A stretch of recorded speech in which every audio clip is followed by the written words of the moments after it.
Не чихайте в ладонь. Врачи уверяют, вирусы передаются не только воздушно-капельным, но и контактно-бытовым путем. На твердых поверхностях вирус сохраняется достаточно долго, до нескольких суток. Поэтому если вы покашляли, почихали в свою ладонь, а потом будете браться этой ладонью за другие поверхности, другой человек подойдет, коснется, потом вытрет себе щеку или там коснется своих губ и точно так же заразится. Носовой платок тоже не оптимальный вариант. Ткань впитывает и удерживает бактерии, и с каждым чихом вы превращаете предмет гигиены в переносчик заразы. Одноразовая бумажная салфетка лучше. Использовали, выкинули, и все здоровы. Главное, не сдерживайтесь. Чем чаще вы чихаете, тем быстрее выздоравливаете. Чихание – это рефлекторный механизм, который придуман природой специально, чтобы избавиться от чего-то чужеродного. Это вирусы, они осели в этой слизи.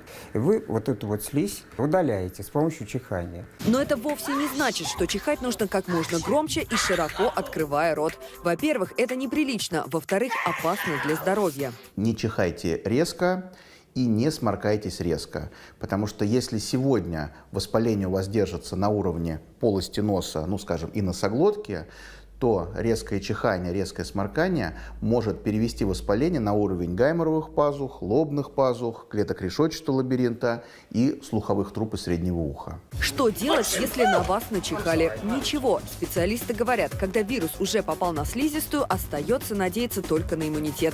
Поэтому, если знаете, что организм ослаблен, в общественных местах носите маску. Она действительно работает, правда, недолго. Мы же ведь, когда чихаем, это довольно крупный аэрозоль. Это ведь не пар какой-то, это ведь все-таки довольно крупные частицы. Поэтому маска будет держать и на вдохе, и на выдохе. А время ее ношения, ну, не более 2 часов. Дальше она начинает уже просто накапливать в себе и отдавать уже в вас.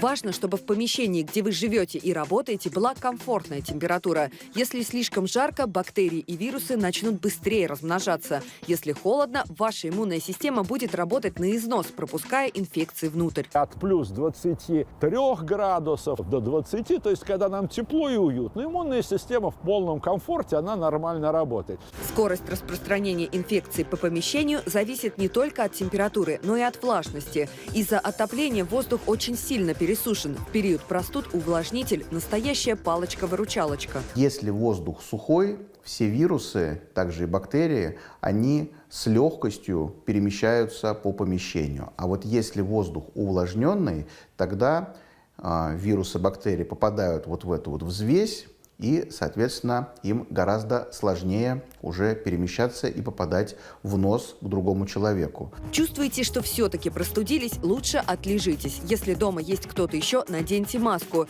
Вирус максимально заразен в первые 3 дня болезни. Евгения Скородумова, Константин Ульянов. Настроение.